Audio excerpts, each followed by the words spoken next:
Let suppose मेरे पास एक equation आ गई पैराबोला की, और फाइंड क्या करना है, इसके अंदर सब फाइंड करना है। पेपर में जब क्वेश्चन आएगा तो हो सकता है आ जाए फोकस की वैल्यू फाइंड करनी है, हो सकता है आ जाए कि भैया वर्टेक्स की वैल्यू फाइंड करनी है, बट मैं जब आपको करवाऊंगा तो सब चीजें फाइंड करवाऊंगा ताकि कोई भी एमसीक्यूज आप इजीली कर सको। अब देखो मेरे पास एक इक्वेशन आ गई, अब मैं कैसे पहचानूं कि ये इक्वेशन पैराबोला की है? सबसे पहला टॉपिक तो ये ध्यान में आता है, भाई पैराबोला की इक्वेशन की पहचान क्या होती है कि पूरी इक्वेशन के अंदर या तो स्क्वायर वाली टर्म सिर्फ एक होनी चाहिए, या तो एक्स स्क्वायर होगा या वाई स्क्वायर होगा। ये बात बड़ी इंपॉर्टेंट है, ध्यान में रखिएगा। तो इस इक्वेशन में गौर से देखिए तो आपके पास सिर्फ एक वैल्यू आ रही है स्क्वायर वाली, तो इसका मतलब क्या है? इसका मतलब ये है कि भैया पैराबोला की इक्वेशन है। दूसरे नंबर के ऊपर दूसरी बात, कि जब हमने इक्वेशन को पहचान लिया कि इक्वेशन पैराबोला की है, तो दूसरी बात जहन में क्या आती है? सर सर इसका वर्टेक्स ओरिजिन पे है या नहीं है? मेरा बेटा देखो, मैंने क्या कॉन्सेप्ट दिया था, मैंने आपसे कहा था अगर आपके पास नंबर ऑफ वेरिएबल्स कम आ रहे हैं, अगर नंबर ऑफ वेरिएबल्स क्या है, 3 से कम है, वेरिएबल्स का मतलब एक्स और वाई, अगर आपके पास वेरिएबल्स 3 से कम है तब तो वर्टेक्स हमेशा ओरिजिन पे है। अगर नहीं है आपके पास, अगर आपके पास वेरिएबल ज्यादा आ रहे हैं, यानी कि इक्वेशन बड़ी आ रही है, कॉम्प्लेक्स आ रही है, तो इसका मतलब वर्टेक्स ओरिजिन के ऊपर नहीं है। अब नहीं है तो सॉल्व कैसे करते हैं, बड़ा इंपॉर्टेंट टॉपिक है। अगर कभी भी आपके पास इस फॉर्म में इक्वेशन आ जाए, इसका मतलब ये कि ये भी इक्वेशन स्टैंडर्ड फॉर्म में नहीं गिवन है, स्टैंडर्ड फॉर्म में नहीं है तो पहले स्टैंडर्ड फॉर्म में लानी पड़ती है। तो ये बड़ा इंपॉर्टेंट टॉपिक है जो मैं भी आपको पढ़ाने वाला हूं। ये हाइपरबोला में भी फॉलो होगा, इलिप्स में भी फॉलो होगा। तो इस टॉपिक को आपने लाजमी समझना है, इस कॉन्सेप्ट को आपने लाजमी समझना है कि भाई देखो, कभी भी आपको आपको सिंपल इक्वेशन दे दी जाए, आपसे कहा जाएगा कि वर्टेक्स निकालो, फोकस निकालो, ब्ला ब्ला ब्ला, इक्वेशन डायरेक्ट्रिक्स निकालो, सब निकाल के देखेंगे अभी, और आपको इक्वेशन कॉम्प्लेक्स फॉर्म में दे दी गई है, तो सबसे पहला काम क्या करोगे? इस इक्वेशन को स्टैंडर्ड फॉर्म में लाओगे। स्टैंडर्ड फॉर्म में पैराबोला के केस में कैसे लेकर आते हैं कि जो भी स्क्वायर वाली टर्म्स है उनको एक साइड पे कर दो, स्क्वायर वाली जो टर्म्स है, जो भी उसका वेरिएबल है उसको एक साइड पे कर दो, बाकी तमाम वैल्यूज को दूसरी तरफ सेंड कर दो। प्लस का 8x जब वहां पे जाएगा तो क्या बन जाएगा? नेगेटिव का 8x। माइनस का 23 जब वहां पे जाएगा तो क्या बन जाएगा? प्लस का 23। यानी कि मैंने सबसे पहला काम क्या करा, अपनी इक्वेशन को देखा, इक्वेशन को देख के मैंने इस बात का फैसला किया कि आया ये पैराबोला है या पैराबोला नहीं है। उसके बाद क्या देखा कि वर्टेक्स ओरिजिन पे होगा या नहीं होगा। मुझे इक्वेशन देख के साफ दिख रहा है कि कॉम्प्लेक्स इक्वेशन आ रही है, इसका मतलब वर्टेक्स ओरिजिन के ऊपर नहीं होगा। तीसरे नंबर के ऊपर क्या काम करना है? सिंप्लीफाई करेंगे। कैसे सिंप्लीफाई करेंगे? जहन में एक बात लेकर आओ कि यार इसके अंदर स्क्वायर बेस फॉर्म में क्या आ रहा है। मुझे साफ दिख रहा है कि यहाँ पे y का जो वेरिएबल है वो स्क्वायर की फॉर्म में है, तो यानी कि जो y वाली जितनी टर्म्स है उनको एक साइड पे कर दूंगा, बाकी तमाम वैल्यूज को एक साइड पे कर दूंगा। उसके पीछे रीजन क्या है? उसके पीछे रीजन ये है कि आपको अगर याद हो या ना याद हो, मैंने आपको पढ़ाया था कि पैराबोला के अंदर जो भी स्क्वायर्ड की फॉर्म में आ रहा होता है उसका एक्सेस नहीं होता, जो सिंपल लीनियर फॉर्म में होता है उसका एक्सेस होता है। तो अगर आपके सामने सिंपल इक्वेशन आ जाए तो आप इस इक्वेशन को देख के बता सकते हो कि ये इक्वेशन जिस पैराबोला की आ रही है उसका एक्सेस क्या है, एक्स एक्सेस है। देखो मैं बातों बातों में कई तरह के कॉन्सेप्ट आपको दे देता हूँ, मैं मजाक मजाक में हल्की हल्की बातों के अंदर आपको कई तरह के आपको कॉन्सेप्ट दे रहा हूँ, तो काइंडली इस बात को ध्यान में रखिएगा कि अगर मुझे साफ दिख रहा है इस इक्वेशन के अंदर क्या चीज लीनियर फॉर्म में आ रही है, एक्स की वैल्यू लीनियर फॉर्म में आ रही है, इसका मतलब मेरा पैराबोला का एक्सेस क्या होगा? एक्स एक्सेस होगा। हाँ, हो सकता है आप में से कोई बच्चा आसमान से कॉन्सेप्ट को लेकर आता हो, उसके पास कॉन्सेप्ट डायरेक्टली ऊपर वाले खाने से आते हो, तो वो बोलेगा सर यहाँ पे y की वैल्यू भी तो लीनियर है, तो y का एक्सेस क्यों नहीं है? तो अरे मेरा चंदा गौर से देखो, इक्वेशन के अंदर y का स्क्वायर भी गिवन है, इसीलिए y का एक्सेस नहीं है यहाँ पे हमारे पास। क्लियर है मेरा बेटा? Very good. अब जरा क्वेश्चन को देखते हैं। अब हमने क्या करा, हमने सिंपल तरीके से एक तरफ अपनी स्क्वायर वाली टर्म्स कर दी और एक तरफ बाकी तमाम वैल्यूज कर दी। अब जो हम मेथड फॉलो करेंगे यहाँ पे अपनी इक्वेशन को सिंप्लीफाई करने के लिए, स्टैंडर्ड फॉर्म में लाने के लिए, ये मेथड क्या है? Completing the square method. ये मेथड आप लोगों के लिए नया नहीं है, मैं डिफरेंट टॉपिक्स के अंदर डिफरेंट चीजों में आपको मेथड पढ़ा चुका हूँ। कंप्लीटिंग द स्क्वायर मेथड क्या होता है? कंप्लीटिंग द स्क्वायर मेथड एक सिंपल से फिनोमिना पे डिपेंड करता है। क्या फिनोमिना है? कि भैया देखो, बचपन से पढ़ते हुए आ रहे हो, ए प्लस माइनस बी का होल स्क्वायर किसके बराबर होगा? ए स्क्वायर, और प्लस या माइनस का 2ab, आगे क्या होगा? प्लस का बी स्क्वायर। तो भाई यहाँ पे मुझे कंप्लीटिंग द स्क्वायर करवाना है, यानी कि यहाँ पे मुझे ये ए प्लस माइनस बी का फॉर्मूला क्लोज करवाना है। Chapter number 10 exercise 5.5, sorry chapter number 5 exercise 5.3 5.4 matric class maths, अगर याद हो तो वहां पे मेथड पढ़ते हो कंप्लीटिंग द स्क्वायर का। बट यस, मैं भूल गया कि आप कोरोना पास लोग हो मेरा बच्चा, मुझे नहीं मालूम कि पढ़ा है नहीं पढ़ा। नहीं पढ़ा तो मैं सिखाऊंगा, क्यों परेशान होते हो? चैप्टर नंबर 5 से अक्सर आवाम छोड़ के जाती थी चैप्टर नंबर 5 को, मुश्किल लगता था, फैक्टराइजेशन का चैप्टर था ना इसलिए मुश्किल लगता था। आसान सी कॉन्सेप्ट है, यहाँ पे उसी मेथड को हमने यूज करना है, स्क्वायर कंप्लीट करवाना है। स्क्वायर कैसे कंप्लीट करवाओगे, गौर से देखो मेरा बेटा, यहाँ पे ये फर्स्ट टर्म आ रही है, तो फर्स्ट टर्म क्या है तुम्हारे पास, ये ए स्क्वायर है, जाहिर सी बात है ना, फॉर्मूले को और से देखो, ये फॉर्मूला क्या है तुम्हारे पास, फॉर्मूला कहता है ए स्क्वायर प्लस का 2ab प्लस का बी स्क्वायर। तो भाई देखो ये फर्स्ट टर्म है मेरे पास, ये क्या है फर्स्ट टर्म, तो ए स्क्वायर है। ये वाली टर्म क्या होगी, 2ab वाली टर्म होगी। ये मैंने टॉपिक में से आपको इंटीग्रेशन, जब मैं आपको कंप्लीटिंग स्क्वायर मैंने वहां पे भी पढ़ाए थे, टॉपिक मैंने पढ़ाया हुआ है वहां पे भी आपको। तो फर्स्ट टर्म क्या है ए स्क्वायर, सेकंड टर्म क्या होगी 2ab। तो भाई देखो ये 6y जो है बेसिकली क्या है 2ab है, तो यानी कि इस 6y के पास एक 2 तो देखो फॉर्मूले का होगा, एक होगी फर्स्ट टर्म एक होगी सेकंड टर्म। भाई गौर से देखो यहाँ पे फर्स्ट टर्म की वैल्यू क्या है तुम्हारे पास y है, तो जाहिर सी बात है फर्स्ट टर्म की वैल्यू तो y हो गई।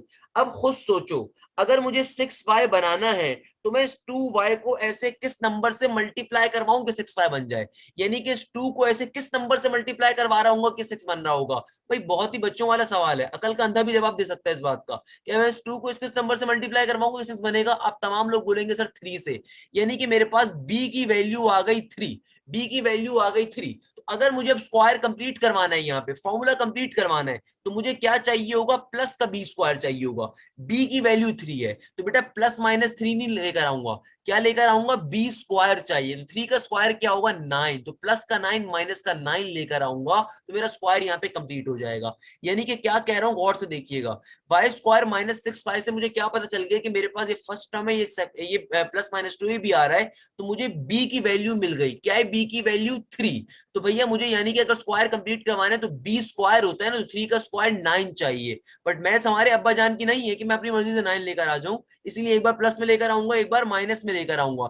इक्वल टू के बाद क्या है, नेगेटिव का 8x प्लस का 23 एडिडिस का एडिडिस, तो भाई ये वाली टर्म स्क्वायर कंप्लीट करवा देंगी और ये माइनस के 9 को दूसरी तरफ भेज देंगे, तो यहाँ पे क्या बन जाएगा, इधर बन जाएगा y माइनस 3 का होल स्क्वायर, स्क्वायर कंप्लीट करवा दिया। एक छोटा सा क्विक कॉन्सेप्ट, एक क्विक शॉर्ट ट्रिक कि भाई देखो जब स्क्वायर कंप्लीट करवा दो तो आपके पास जो भी वैल्यू है उस वैल्यू को दोबारा से ओपन करके चेक कर सकते हो, वेरीफाई कर सकते हो कि आपके पास ये बाकी ये चीज दोबारा बन रही है नहीं बन रही। मैथ्स में कभी भी अच्छा होना चाहते हो तो मैथ्स का एक छोटा सा कॉन्सेप्ट ध्यान में रखिएगा, मैथ्स बड़े मजे की चीज है, मैथ्स मुश्किल नहीं है। मैथ्स तुमसे एक बात सिर्फ कहता है, मैथ्स कहता है जो काम तुमने किया है अगर तुम उसका रिवर्स काम भी प्रूव कर सकते हो इसका मतलब तुमने सही काम किया है। तो अगर मैंने यहाँ पे y माइनस 3 का होल स्क्वायर बनाया तो इसका रिवर्स काम क्या होगा, उसको मैं ओपन करवा दूं, ओपन करवाऊंगा तो बेटा वापस से क्या बन जाएगा, y स्क्वायर माइनस 6y बन जाएगा, यानी कि मैंने सही काम किया है। माइनस के 9 को दूसरे भेज दीजिए, क्या बन जाएगा, माइनस का 8x प्लस का 23 और प्लस का 9, माइनस का 9 मान जाएगा तो प्लस हो जाएगा, तो प्लस 23 प्लस 9 क्या हो जाएगा, प्लस का 32 हो जाएगा, क्या हो जाएगा, प्लस का 32 हो जाएगा। इस तरीके से हम लोगों ने यहाँ तक का काम कर लिया। अब क्या करेंगे मेरा बेटा, अब सिंपल सा काम करेंगे, और वो सिंपल सा काम क्या करेंगे कि यहाँ से भी मैं कॉमन ले लेता हूँ, यहाँ से भी क्योंकि हमें कॉमन लेना होगा ताकि मेरे पास ये एक टर्म बाहर आ जाए। तो मेरा बेटा यहाँ से क्या चीज कॉमन आ रही है, माइनस का 8 कॉमन ले लेता हूँ, ब्रैकेट में क्या आ जाएगा, x माइनस का 4, क्या आ जाएगा, x माइनस का 4। फाइनली मेरे पास अब ये इक्वेशन स्टैंडर्ड फॉर्म में आ गई है, फाइनली मेरे पास ये इक्वेशन किस में आ गई है मेरा चंदा, स्टैंडर्ड फॉर्म में आ गई है। तो सबसे पहला काम इस तरह के क्वेश्चन में आपने क्या करना होगा, अपने पैराबोला की इक्वेशन को सिंप्लीफाई करके स्टैंडर्ड फॉर्म में लाना है। अब जब ये स्टैंडर्ड फॉर्म में आ गई है अब इसकी कंपेयरिंग करवाऊंगा। अब फाइनली हमने स्टैंडर्ड फॉर्म में लेकर आ गए हैं, अब जब स्टैंडर्ड फॉर्म में आ गई है इक्वेशन अब इसको कंपेयर करवाऊंगा। किससे कंपेयर करवाऊंगा, मुझे इक्वेशन देख के साफ पता चल रहा है कि x वाली टर्म लीनियर फॉर्म में है, तो इसका मतलब क्या, पैराबोला का एक्सिस x एक्सिस है, तो सिंपल तरीके से x एक्सिस के पैराबोला की इक्वेशन से कंपेयर करवाऊंगा।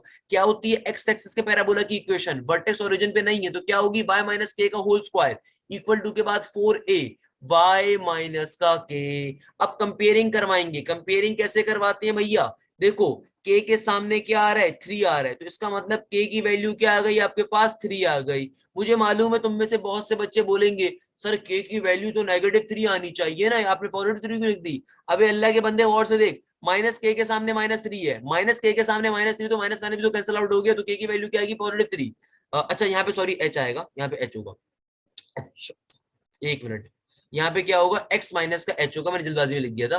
तो क्या फॉर्मूला होगा, y माइनस के का whole square is equal to 4a x minus का h। अच्छा तो बेटा k के सामने जो वैल्यू आ रही है k को उससे कंपेयर करवा दिया, k की वैल्यू क्या आ जाएगी, 3 आ जाएगी।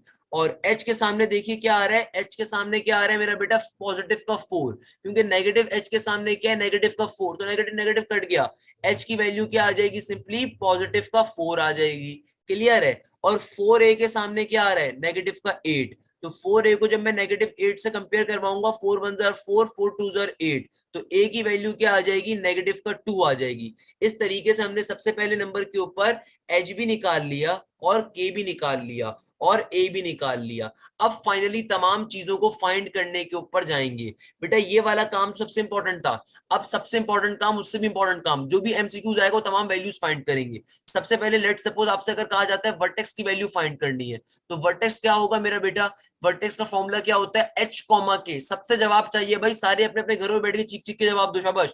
वर्टेक्स क्या होगा, h कॉमा के। तो भाई देखो h की वैल्यू क्या आई 4, k की वैल्यू क्या आई 3, 4,3 आंसर हो जाएगा। Then we are moving on focus point. मेरा बेटा देखो पैराबोला का एक्सिस क्या है, एक्स एक्सिस का पैराबोला आ रहा है, एक्स एक्सिस का पैराबोला आ रहा है, तो इजाफा कहां पे होगा, एक्स वाली साइड के ऊपर। तो फोकस का पॉइंट क्या होगा, h प्लस a कॉमा के, है ना भाई। तुम्हारे पास सिंपल तरीके से h की वैल्यू क्या है 4, प्लस का सिंबल, a की वैल्यू क्या है नेगेटिव का 2, और कॉमा का कॉमा, k की वैल्यू क्या है 3। सिंपल तरीके से 4 में से 2 निकाल दोगे 2 बचा, तो 2,3 आपके पास वैल्यू आ जाएगी किसकी, फोकस की। देन आपके पास फाइनली एक और चीज हम क्या निकाल लेंगे, अब इक्वेशन ऑफ डायरेक्ट्रिक्स निकाल लेते हैं, इक्वेशन ऑफ डायरेक्ट्रिक्स भी निकाल लेते हैं मेरा चंदा। क्या होगा इक्वेशन ऑफ डायरेक्ट्रिक्स, मेरा बेटा तुम्हारे पास पैराबोला कौन से एक्सिस का आ रहा है, एक्स एक्सिस का आ रहा है, सबसे जवाब चाहिए क्या होगा मेरा बच्चा, सिंपल तरीके से इक्वेशन ऑफ डायरेक्ट्रिक्स क्या आएगी, x is equal to h minus का ए, इक्वेशन ऑफ डायरेक्ट्रिक्स। तो क्या बन जाएगी, x is equal to h की वैल्यू क्या है 4, नेगेटिव का सिंबल, ए की वैल्यू क्या है नेगेटिव का 2, तो नेगेटिव नेगेटिव क्या हो जाएगा पॉजिटिव, तो एक्स की वैल्यू क्या आ जाएगी, सिंपल 6 आ जाएगी, इक्वेशन ऑफ डायरेक्ट्रिक्स आ गई। लेट सपोज मैं कहता हूं भैया चलो मुझे बताओ इक्वेशन ऑफ लेटिस रेक्टम क्या होगी। अगर मैं आपसे कहता हूं कि भैया बताओ इक्वेशन ऑफ लेटिस रेक्टम क्या होगी, तो इक्वेशन ऑफ लेटिस रेक्टम का फॉर्मूला क्या होता है, जो इक्वेशन ऑफ डायरेक्ट्रिक्स होती है उसका उलट। अगर इक्वेशन डायरेक्ट्रिक्स आ रही है, अगर इक्वेशन ऑफ डायरेक्ट्रिक्स आ रही है x is equal to h minus a, तो इक्वेशन ऑफ लेटिस रेक्टम क्या होगी, x is equal to h plus ए।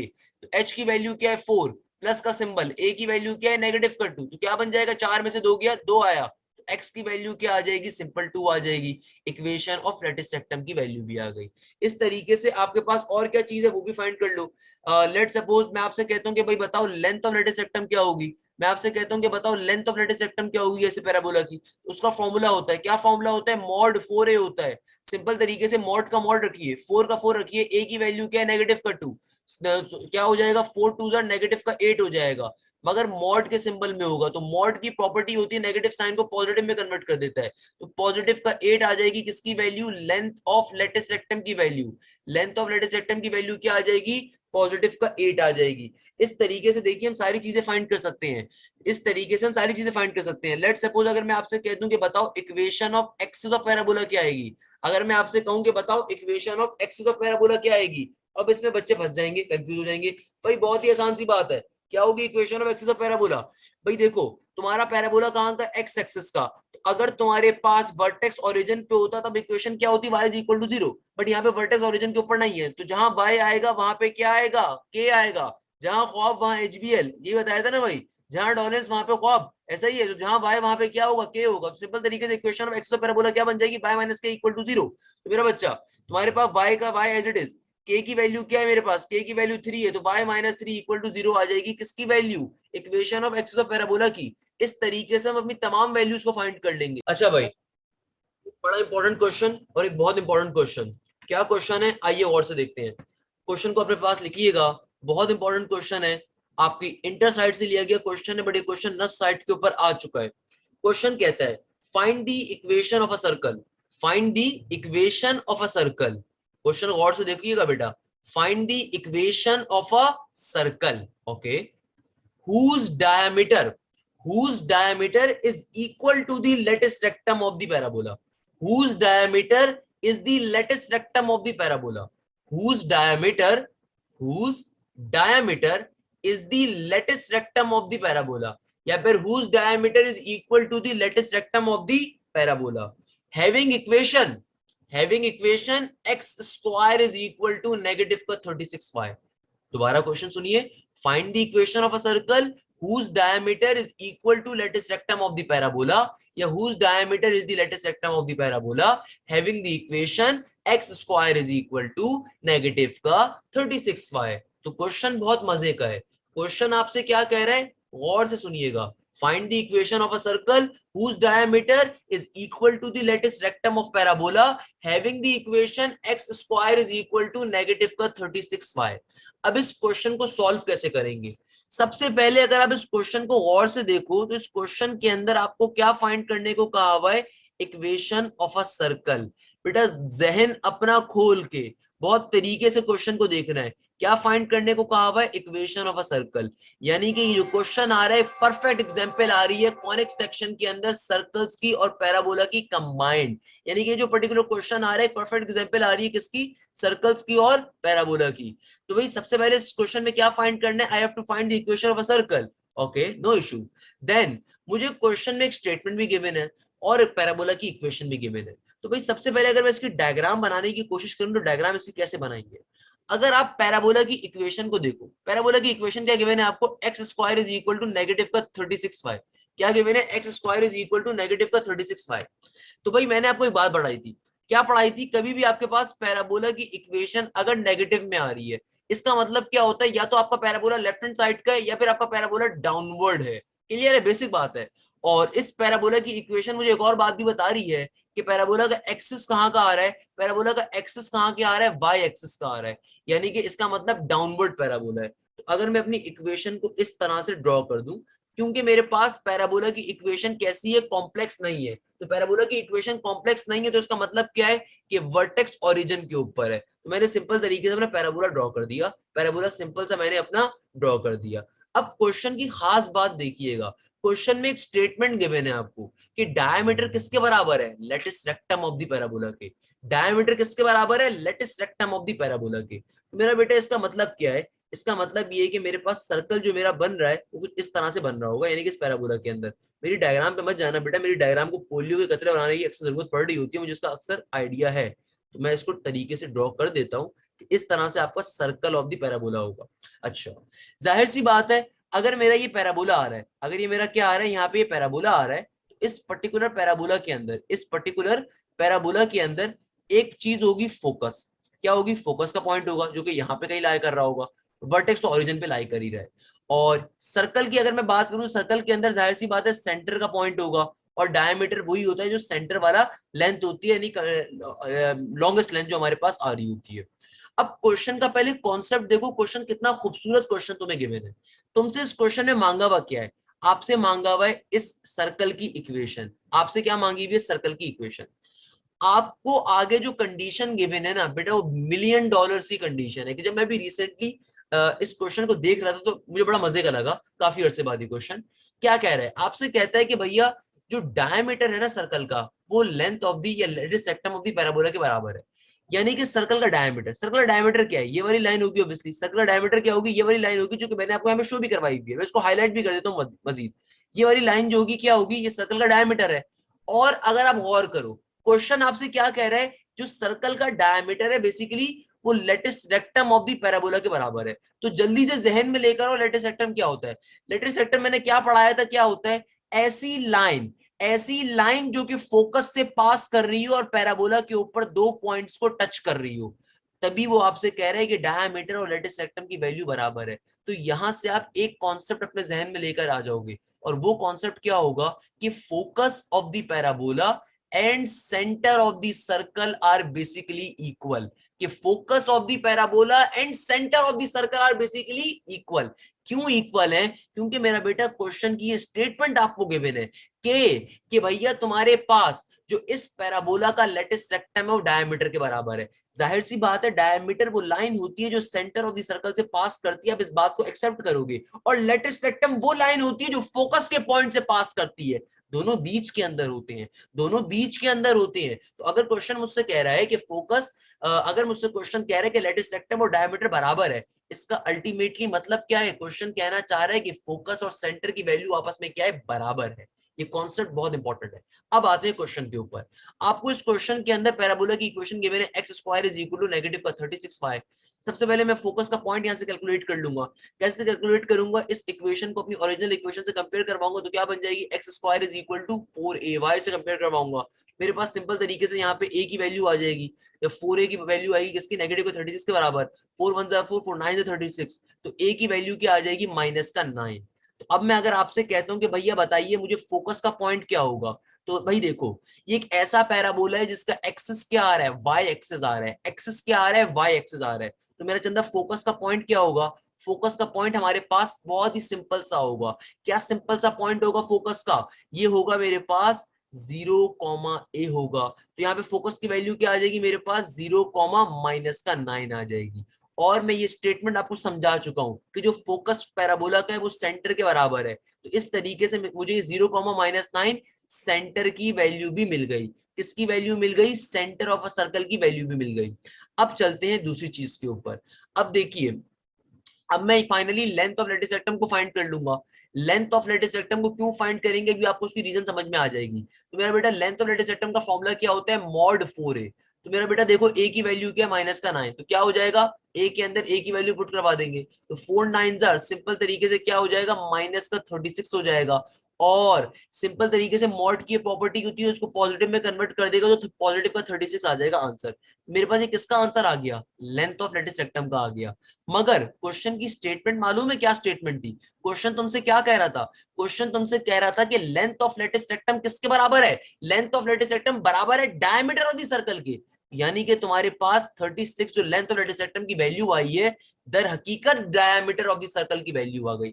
अगर तुम्हारे पास डायमीटर की वैल्यू आ गई तो तुम इस डायमीटर से रेडियस ऑफ द सर्कल को कैलकुलेट कर सकते हो। रेडियस क्या होता है तुम्हारे पास, डायमीटर का हाफ। तुम्हारे पास रेडियस की वैल्यू क्या आ जाएगी, फाइनली 18 आ जाएगी।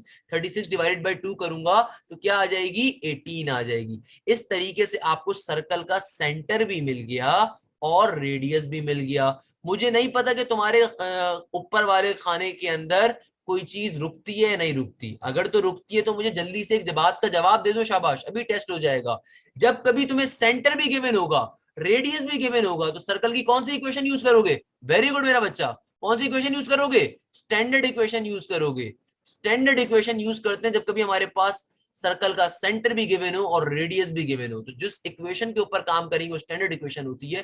क्या इक्वेशन होगी, x माइनस ए का whole square plus y minus B का whole square equal to r square. Simple तरीके से क्या हो जाएगा, x माइनस 0 का square plus y minus b, b की वैल्यू क्या आ रही है, -9। तो भैया जो सेंटर होता है वो बेसिकली a कॉमा बी होता है ना, ए के अंदर 0 आ गया, बी के अंदर क्या आ जाएगा, -9, तो माइनस माइनस क्या बन गया, +9, सही है, उसका whole square equal to r square, यानी कि 18 का स्क्वायर हो जाएगा।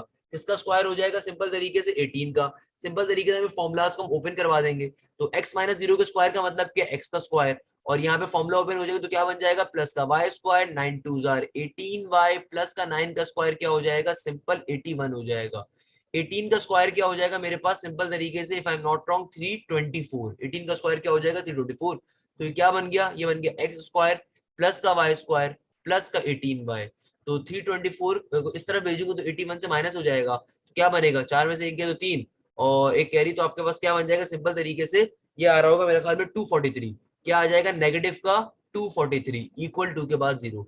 इस तरीके से फाइनली मेरे पास इक्वेशन ऑफ द सर्कल की वैल्यू आ जाएगी। इस तरीके से फाइनली मेरे पास इक्वेशन ऑफ द सर्कल की वैल्यू आ जाएगी और हमारा क्वेश्चन फाइनली सॉल्व हो जाएगा। बेटा ये क्वेश्चन नस साइड पे आ चुका है, ये क्वेश्चन नॉर्मल आपके इंटर साइड से लिया गया है, बहुत ही मजे का क्वेश्चन है। इसकी कंडीशन अगर आप चेक करो लिटरली एक मजा आपको देगी, आपको मजा आएगा क्वेश्चन सॉल्व करने के अंदर, आपको स्टेटमेंट समझने में मजा आएगा कि आपसे बात क्या की जा रही है। सो या it is one of the best question जिसको आप देख सकते हैं इजीली सॉल्व करने के लिए। क्लियर है मेरा बेटा, एक बड़ा important question, one of the most important question जिसको हमने सॉल्व किया। तीन क्वेश्चंस मेरे पास आए। पहला क्वेश्चन मेरे पास आया, पहला क्वेश्चन मेरे पास क्या आया कि भाई देखिए सर क्या ये सर्कल ओरिजिन से पास कर रहे हैं, नहीं मेरा चल रहा है, ये सर्कल कहाँ से पास कर रहे हैं, सर्कल पास पैराबोला के अंदर ये सर्कल मौजूद है। Parabola is passing through an origin, parabola का वर्टेक्स ओरिजिन के ऊपर है ना यहाँ पे, तो ये सर्कल तो पैराबोला के अंदर बना हुआ है, पहली चीज। दूसरे नंबर के ऊपर सर्कल की इक्वेशन को गौर से देखो ना, मैंने आपको अगेन ये वाला टॉपिक भी पढ़ाया हुआ है एमसीक्यूज के अंदर एप्टीट्यूड लेवल के ऊपर, कि भाई देखो अगर सर्कल ओरिजिन से पास कर रहा होता तो बेटा गौर से देखो एक्स और वाई दोनों जीरो होने चाहिए थे। यहाँ पे सिर्फ एक्स की वैल्यू जीरो है। एक्स की वैल्यू जीरो होने का मतलब क्या है कि तुम्हारे सर्कल का एक्सिस वाई का आ रहा है, यानी कि, और मुझे ये बात बहुत ऑब्वियस है कि दिख भी रही है कि मेरे सर्कल का जो सर्कल कहाँ पे बन रहा है, वाई एक्सिस की लाइन पे बन रहा है। मुझे कैसे पता चला वाई एक्सिस, यानी कि पैरेलल टू वाई एक्सिस के ऊपर बन रहा है ना, सॉरी हाँ पैरेलल टू किसके ऊपर बन रहा है, अच्छा sorry sorry forward this thing, कहाँ पे बन रहा है मेरा सर्कल का सेंटर, कहाँ पर आ रहा है, सर्कल का सेंटर वाई एक्सिस की लाइन पे आ रहा है। अगर आप गौर करो तो सर्कल का सेंटर कहां पर आ रहा है मेरा बेटा, कहां पर आ रहा है, सर्कल का सेंटर वाई एक्सिस की लाइन के ऊपर आ रहा है। तो कभी भी सर्कल का सेंटर अगर वाई एक्सिस की लाइन के ऊपर होगा, इसीलिए उस सर्कल की इक्वेशन के अंदर क्या चीज जीरो होती है, एक्स की वैल्यू जीरो होती है। क्या जीरो होगा, एक्स की वैल्यू जीरो होगा। क्लियर है मेरा बेटा, इसलिए एक्स की वैल्यू जीरो आ रही है। क्लियर है, अब मैं दोबारा डिफाइन कर दिया इस बात को कि भाई सर्कल के अंदर एक और खास बात आप क्या देख सकते हो, मैंने टॉपिक आपको पढ़ाया हुआ है कि सर्कल का जो सेंटर बन रहा है कहां बन रहा है, वाई एक्सिस की लाइन पे बन रहा है। इसका मतलब क्या, एक्स की वैल्यू जीरो होगी। तो आप इस इक्वेशन में भी इस चीज को आप वेरीफाई कर सकते हो। क्लियर है मेरा बेटा, किसी बच्चे को कोई मसला यहाँ तक? अच्छा भाई, आप बड़ा इंपॉर्टेंट है, उसको सॉल्व करेंगे एंड देन उसको हमारी फाइनली आज की क्लास एंड हो जाएगी। क्वेश्चन काइंडली लिखिएगा अपने पास, अगेन एक बहुत इंपॉर्टेंट क्वेश्चन है। ये क्वेश्चन फास्ट साइड पे आ चुका है और नस साइड पे भी दिखा था, और ये क्वेश्चन आपस की बात है आपके इंटर के पास पेपर में भी दिखा था, मुझे इंटर के पास पेपर साइड पे भी आया था, और बड़ा ही खूबसूरत क्वेश्चन है, बड़ा बेहतरीन क्वेश्चन है। सो क्या क्वेश्चन है, क्वेश्चन लिखिएगा। क्वेश्चन कहता है find the equation of parabola. Question आपसे क्या कह रहा है, आपसे कहता है, बड़ा important question, find the equation of parabola. Find the equation of parabola whose vertex is 3, 2. Find the equation of parabola whose vertex is 3, 2. Whose vertex is 3, 2. Find the equation of parabola whose vertex is 3, 2. Find the equation of parabola whose vertex is 3, 2. And end points of focal chord. And A and D and end point of focal chord and end point of focal chord and end points of focal chord and end points of focal chord. क्या आगे मैंने आपको and points of focal cord 5,6 and 5,-2, 5,6 and 5,-2। Simple सा question आ रहा है, question को जल्दी से एक बार पढ़ लीजिए। क्वेश्चन आपसे, क्वेश्चन कहता है find the equation of the parabola whose vertex is 3, 2 and end point of the focal chord is 5,6 and 5,-2। सबसे पहले नंबर के ऊपर क्वेश्चन समझो, क्वेश्चन क्या कह रहा है, क्वेश्चन तुमसे कह रहा है इक्वेशन ऑफ पैराबोला बनानी है, सही है। और उससे भी पहले सबसे पहले क्या डिफाइन करोगे, तुम्हें जिस पैराबोला की इक्वेशन बनानी है उसका वर्टेक्स कहाँ पे है, ओरिजिन पे है या नहीं है। भाई देखो मुझे वर्टेक्स का पॉइंट गिवन है, वर्टेक्स का पॉइंट जो मुझे इतना बड़ा बड़ा गिवन है, ये बात साफ तौर पे मुझे बता रहा है कि वर्टेक्स ओरिजिन पे नहीं है। वर्टेक्स ओरिजिन पे नहीं है तो कहाँ है, कहीं ना कहीं तो होगा ना भैया। अब दूसरी चीज मुझे डिफाइन करनी है, दूसरी चीज मुझे क्या फाइंड करनी है कि इस पैराबोला का एक्सिस कहाँ पर है। मुझे इस बात को फाइंड करना है कि इस पैराबोला का एक्सिस कहाँ पर है, एक्स एक्सिस के ऊपर है या वाई एक्सिस के ऊपर है। अब इस बात को देखना है, तो मेरा बेटा कैसे देखेंगे इस बात को, बहुत ही आसान सा तरीका है, बहुत ही मजे का तरीका है। कैसे देखेंगे भाई, देखो आपको क्वेश्चन के अंदर दिए जा रहे हैं and point of the focal cord. क्या दिए जा रहे हैं, and point of the focal cord. Focal cord क्या होती है, अगर जल्दी से मैं आपको याद दहानी करवा दूं, कि पता नहीं आपको याद हो ना याद हो, कि हमने आज ही के लेक्चर में और बात पढ़ी थी। फोकल कॉर्ड बेसिकली वो लाइन होती है जो कि पैराबोला के फोकस के पॉइंट से पास होती है और पैराबोला के दो पॉइंट्स को जाके टच करती है। यानी कि एक ऐसी लाइन जो कि फोकस के पॉइंट से पास करेगी और पैराबोला के दो एंड पॉइंट्स को जाके टच कर रही है, उसको क्या कहते हैं, फोकल कॉर्ड कहते हैं। तो आपको इस फोकल कॉर्ड की लाइन के एंड पॉइंट्स दिए हुए हैं, सही है ना मेरा बेटा। तो सबसे पहला कॉन्सेप्ट जो जहन में आता है वो ये आता है कि सर एक्सिस ऑफ पैराबोला क्या होगा। भाई एक्सिस ऑफ पैराबोला फाइंड करने के लिए हम अपने फोकल कॉर्ड के पॉइंट्स को देखेंगे। फोकल कॉर्ड्स के पॉइंट क्या आ रहे हैं, ये आ रहे हैं 5,6 एंड 5,-2। अगर आप और से इन पॉइंट्स को देखो तो मेरा बेटा यहाँ पे आपके पास x की वैल्यू क्या है, x की वैल्यू देखो इस पॉइंट में 5 आ रही है और इधर y की वैल्यू क्या है 6, इधर x की वैल्यू क्या है 5, इधर y की वैल्यू क्या आ रही है -2। तो अगर मैं आपसे कहूं कि देखो ये हमारे पास जो फोकल कॉर्ड के एंड पॉइंट्स आ रहे हैं, इन दोनों पॉइंट्स में से क्या चीज कांस्टेंट है, क्या चीज सिमिलर है, क्या चीज पॉजिटिव है। तो आप बोलेंगे सर वाई जो एक्स की वैल्यू आ रही है ये दोनों में सिमिलर आ रही है, तो बेटा ये चीज डिफाइंड कर रही है, ये चीज डिफाइंड कर रही है कि आपका पैराबोला जिस एक्सिस के ऊपर है वहां पे एक्स कांस्टेंट है। ये चीज डिफाइंड कर रही है कि जहां पे आपका पैराबोला एग्जिस्ट कर रहा है, ये जिस एक्सिस का पैराबोला है आपका, उस एक्सिस के ऊपर एक्स हमेशा कांस्टेंट है, उस एक्सिस के ऊपर एक्स पॉजिटिव है। इसका मतलब क्या है, एक्स एक्सिस का पैराबोला आ रहा है। इसका मतलब क्या है, एक्स एक्सिस का पैराबोला आ रहा है। क्या पैराबोला के पॉइंट्स गिवन है, जरा गौर से देखिएगा मेरी डायग्राम को। डायग्राम मेरी बड़ी यूनिक मैं बनाऊंगा, बिल्कुल सही डायग्राम बनाऊंगा। वही देखो, मुझे यानी कि एक पॉइंट क्या गिवन है, 5,6 गिवन है। दूसरा पॉइंट क्या गिवन है, 5,-2 गिवन है। तो बेटा इस साइड के ऊपर नीचे ऑब्वियसली 5 तो पॉजिटिव होगा, और नीचे वाली साइड के ऊपर -2 यानी कि y नेगेटिव होता है। और 5 यहाँ पे पॉजिटिव और 6 क्या है हमारे पास, यहाँ पे वो भी पॉजिटिव आ रहा है। तो सिंपल तरीके से इसका मतलब कि एक्सिस ऑफ पैराबोला क्या गिवन है हमें, axis of parabola x axis का गिवन है। इस क्वेश्चन का मेन कॉन्सेप्ट बेटा यही है कि एक्सिस ऑफ पैराबोला कैसे फाइंड करेंगे, इस पैटर्न पे फाइंड करेंगे। और फाइनली यहाँ पे फोकस का पॉइंट होगा बीच के अंदर, और यहाँ पे वर्टेक्स का पॉइंट होगा। तो भाई देखो, मुझे इस क्वेश्चन में फाइंड क्या करना है, I have to find the equation. मुझे इस क्वेश्चन में क्या चीज फाइंड करनी है, इक्वेशन ऑफ पैराबोला को फाइंड करना है मेरा बेटा। इक्वेशन ऑफ पैराबोला निकालने के लिए जाहिर सी बात है मुझे फोकस का मालूम होना चाहिए। अब सबसे बड़ा फड्डा हमारे जहनों में ये आता है, सर ये फोकस कैसे आएगा। भाई बहुत ही आसान सी बात है, chapter number 2 second year maths नहीं पढ़ा मुझसे तो पढ़ लीजिएगा, वो भी पढ़ाऊंगा। फोकस का पॉइंट अगर निकालना है तो कैसे निकालूंगा, देखो मुझे फोकल कॉर्ड के एंड पॉइंट्स गिवन है। फोकल कॉर्ड क्या होती है, वो पर्टिकुलर लाइन जो कि फोकस से पास कर रही होगी और पैराबोला के 2 पॉइंट पे टच कर रही होगी। तो अगर मुझे बीच के पॉइंट की वैल्यू चाहिए, बीच के पॉइंट की, तो बीच से लफ्ज आता है मिड पॉइंट का। तो अगर फोकस के एंड पॉइंट्स चाहिए तो कैसे आएंगे, मिड पॉइंट फॉर्मूले के ऊपर। सिंपल तरीके से मिड पॉइंट फॉर्मूला यूज करेंगे। क्या होता है मिड पॉइंट फॉर्मूला, बहुत ही मजे का, x1 plus x2 divided by 2 comma y1 plus का y2 डिवाइडेड बाई 2। तो भैया देखो, मेरे पास जो पहला वाला पॉइंट है इसको x1 y1 कह दीजिए। जो दूसरा पॉइंट आ रहा है यानी कि 5,6 क्या हो जाएगा, x1 y1 हो जाएगा। जो दूसरा पॉइंट आ रहा है ये क्या हो जाएगा, x2 y2 हो जाएगा मेरा बेटा। सिंपल तरीके से x की वैल्यू क्या आ जाएगी, x1 plus x2 divided by 2। तो 5 plus 5 divided by 2 is basically again 5, क्योंकि 5 प्लस 5 क्या बन जाएगा, 10। तो x की वैल्यू क्या आ जाएगी, 5 आ जाएगी।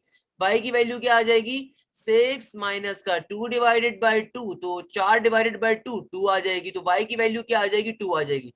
इस तरीके से हमें फोकस का पॉइंट मिल जाएगा। फोकस का पॉइंट क्या होगा, 5,2। फोकस का पॉइंट क्या होगा, 5,2। क्लियर है मेरा बेटा। अब देखिएगा गौर से मेरी बात सुनिएगा, आगे जो क्वेश्चन करना है, देखो क्वेश्चन $1 मिलियन का। और $1 मिलियन का क्यों मैं करवा रहा हूँ इस क्वेश्चन को, कि भैया इसका कॉन्सेप्ट बहुत इंपॉर्टेंट है। तो 5,2 फोकस का पॉइंट आ गया। अब अगर बच्चे को ये बात मालूम ही ना हो कि एक्सिस ऑफ पैराबोला क्या था, तो वो फोकस का फॉर्मूला लिख ही नहीं सकता। बट आपने तो मुझसे पढ़ लिया, तो मैंने आपको बता दिया। तो हमने क्या डिफाइन कर लिया, एक्सिस ऑफ पैराबोला क्या है हमारे पास, सिंपल तरीके से एक्स एक्सिस के ऊपर है। तो फोकस का फॉर्मूला क्या होगा, h प्लस ए कॉमा के। सिंपल तरीके से h प्लस ए के सामने जो चीज आ रही है उसको उससे कंपेयर करवा दीजिए। h प्लस ए की वैल्यू क्या आ जाएगी, 5 आ जाएगी। k के सामने जो चीज आ रही है k की वैल्यू आ जाएगी। तो k की वैल्यू क्या आ जाएगी, 2 आ जाएगी। सही है ना मेरा बेटा। तो मेरे पास h प्लस ए की वैल्यू क्या आ गई, 5 आ गई। तो आपको वर्टेक्स का पॉइंट इस क्वेश्चन में गिवन था। आपको इस क्वेश्चन में वर्टेक्स का पॉइंट गिवन है। वर्टेक्स क्या होता है, h कॉमा k होता है मेरा बेटा। यानी कि इस वर्टेक्स के फॉर्मूले से मेरे पास h की वैल्यू क्या आ गई, 3 आ गई, और k की वैल्यू क्या आ गई, 2 आ गई। तो भाई इस इक्वेशन के अंदर जहां h आ रहा है वहां पे मैं h की वैल्यू डाल दूंगा जो कि क्या है, 3 है। तो 3 प्लस ए इक्वल टू 5 बन गया। तो a की वैल्यू क्या आ जाएगी, 5 में से 3 निकालूंगा, ऑब्वियसली 2 आ जाएगी। क्या आ जाएगी, 5 में से 3 निकालने के ऊपर 2 आ जाएगी। फाइनली जब फोकस की वैल्यू आ जाएगी, अब इक्वेशन ऑफ पैराबोला पे चले जाएंगे जो कि फाइंड करना था इस क्वेश्चन के अंदर। कैसे निकालेंगे इक्वेशन ऑफ पैराबोला मेरा बेटा, क्या इक्वेशन होगी, सिंपल तरीके से इक्वेशन होगी y माइनस के का whole square equal to 4a x minus का h equal to x minus का h। तो y माइनस का k की वैल्यू क्या आ रही है, 2 का होल स्क्वायर इक्वल टू के बाद 4, a की वैल्यू क्या है मेरा बेटा, वो भी 2 आ रही है। ब्रैकेट में फिर क्या होता है, x माइनस का h की वैल्यू क्या है मेरा चंदा, 3 है। h की वैल्यू क्या है, 3। तमाम वैल्यूज को हमने पुट करवा दिया।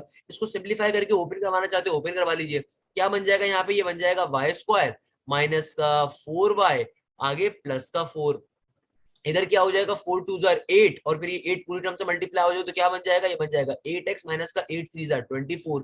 तमाम वैल्यूज को एक साइड पे शिफ्ट कर देंगे तो क्या बन जाएगा, वाई स्क्वायर माइनस का 4y प्लस का 8x, जब यहाँ पे आएगा तो माइनस का 8x माइनस का 24, जब यहाँ पे आएगा तो प्लस का 24, तो प्लस 24 प्लस का 4 क्या बन जाएगा, प्लस का 28 इक्वल टू 0। इस तरीके से मेरे पास फाइनली इक्वेशन ऑफ पैराबोला आ जाएगी। तो बेटा it was one of the most important question parabola के टॉपिक के अंदर। जो क्वेश्चंस मैंने अभी तक अपने चैनल पे भी नहीं करवाए हुए थे बेटा, मैं वो प्रैक्टिस क्वेश्चन की मेरी कोशिश ये होती है कि लेक्चर्स को अपने रेडी करूं आपके पास आने से पहले, और स्पेशली उन क्वेश्चन को स्पेशली आपके पास लेकर आऊं जो क्वेश्चन मेरे नजदीक और गुजरते टाइम के साथ मुझे मिलते रहते हैं, इंपॉर्टेंट होते हैं, और मैं डिफरेंट यूनिवर्सिटी के पेपर में देख रहा होता हूँ। तो या ये दोनों जो क्वेश्चन हमने लास्ट में भी करे, दोनों बड़े इंपॉर्टेंट क्वेश्चन थे, लाजमी आपको आने चाहिए। कॉन्सेप्ट इसका बड़ा इंपॉर्टेंट है, तो अगर आप इन क्वेश्चन को समझ पा रहे हो तो ऑब्वियसली इसका मतलब है कि आप कॉन्सेप्ट ले रहे हो। अब आपकी जिम्मेदारी क्या है, घर पे बैठ के आपने पैराबोला की जितनी प्रैक्टिस शीट्स हैं उनको इजीली बैठ के सॉल्व करना है, ज्यादा क्वेश्चन को सॉल्व करना है, ताकि आपका कॉन्सेप्ट मजीद क्लियर हो।